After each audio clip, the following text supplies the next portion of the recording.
Selain berebut untuk mendapatkan sekolah, bagi pelajar yang memalsukan alamat domisili terancam didiskualifikasi atau tidak dapat sekolah. Ketegasan diskualifikasi ini terjadi di Kabupaten Klungkung, Bali, setelah banyak rumor beredar terkait dengan orang tua siswa yang mencari surat domisili palsu di kepala dusun atau kepala lingkungan terdekat sekolah yang diinginkan. Seperti di SMA Negeri 2 Semarepura Klungkung, pihak sekolah membentuk tim untuk melacak lokasi dan tempat tinggal sesuai domisili yang diajukan. Kepala sekolah setempat mengaku langsung mendiskualifikasi jika alamat yang diajukan palsu.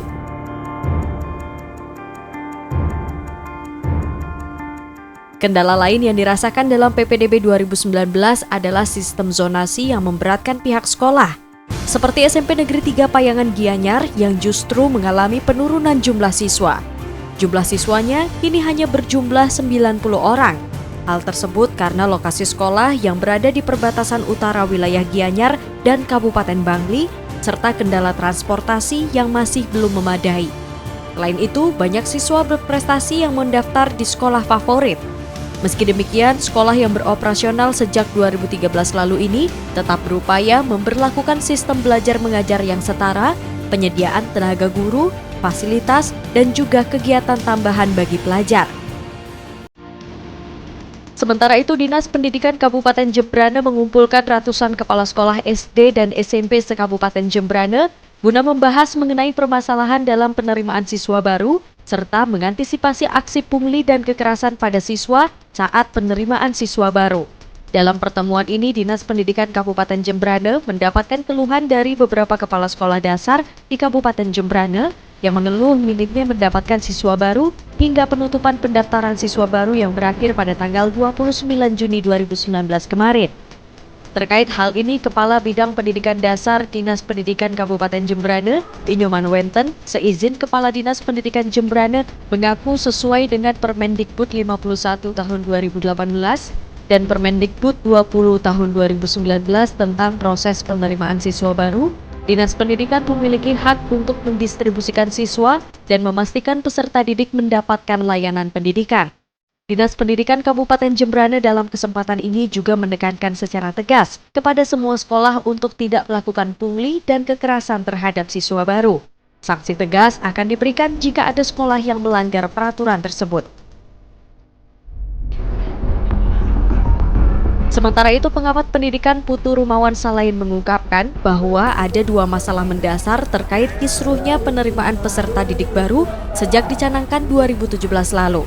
Selain kurangnya informasi yang diterima oleh masyarakat, lemahnya koordinasi dan konsolidasi pelaksanaan zonasi PPDB juga menjadi permasalahan. Putu Rumawan juga memandang bahwa perlu adanya lagi pertimbangan dalam mengapresiasi nilai NEM siswa sebagai tolak ukur dalam seleksi PPDB.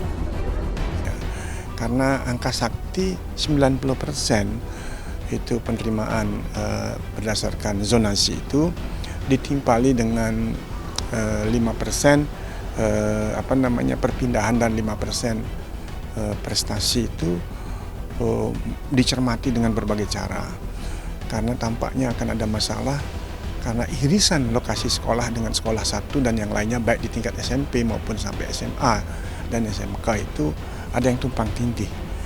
Jadi zonasi ini akan memang baik seperti yang diharapkan Pak Menteri untuk menghapus katakan adanya kastanisasi, adanya kaitan dengan Undang-Undang Sisdiknas yang berkait dengan dua inti penting di dalam pendidikan itu adalah pemerataan dan kemudahan akses pendidikan itu dicapai sehingga tidak ada lagi kelas favorit. Saya kira bagus ide Pak Menteri, tapi Pak Menteri lupa bahwa lokasi sekolah yang beririsan tadi tidak sesuai dengan kaidah-kaidah pembangunan tata ruang. Jadi kalau kaidah tata ruang itu sudah diatur untuk sekian ribu penduduk minimum harus ada SD. Sekian penduduk lagi meningkat 10.000 harus ada SMP, ada SMA dan itu menyebar sesuai dengan radius kepadatan penduduknya. Euforia pendidikan tempo hari di Indonesia ketika zaman Pak Harto itu kan hampir semua SD dibangun dengan sebuah spirit sampai ada SD Impres yang tanahnya dipinjam dari desa atau disumbangkan dan dipinjamkan dari desa. Nah, sekarang bermasalah kalau anak-anak yang punya lokasi tanah itu tidak dimasukkan, anaknya tidak dapat tempat karena maaf jarak yang diperhitungkan ini. Nah, berarti kan protes sekali. Jadi tidak nyalahkan kalau di beberapa tempat, tidak hanya di Bali, mohon maaf, tidak hanya di Bali, dari Sabang sampai Merauke itu akan bermasalah. Nah, oleh karena itu saya berpikir kalau tadi dikaitkan dengan supply and demand itu, yang menjadi titik pokok permasalahan, saya khawatir database tentang sekolah ini tidak valid. Artinya sebaran sekolahnya, ya kan? Lalu jumlah penduduk kepadatannya di tempat itu. Lalu usia sekolah yang ada di situ tuh Pak SD, SMP, SMA. Selalu harus dipikirkan kalau memang sudah tidak ada lagi SD, perlu di merger misalkan sekolah satu dengan yang lain. Nah, inilah pemikiran-pemikiran yang menurut saya database-nya tidak lengkap. Saya khawatir ini ya jadi seperti itu. Dan saya tidak salahkan bahwa orang tua yang ingin menyekolahkan anak-anaknya mendapat sekolah yang baik, yang murah, mereka berpikir kepada negeri. Dan jangan lupa bahwa sekolah negeri ini dari semua sekolah negeri yang ada, katakanlah di Denpasar ada SMP 12 sampai 12, SMA sampai 8, SD-nya ratusan dan Meski banyaknya permasalahan yang timbul dalam PPDB dengan sistem zonasi yang diterapkan saat ini, tentu diharapkan dapat meningkatkan pemerataan kualitas pendidikan serta menyamaratakan standar kualitas antara sekolah negeri dan juga sekolah swasta. Tim Liputan, Kompas Dewata.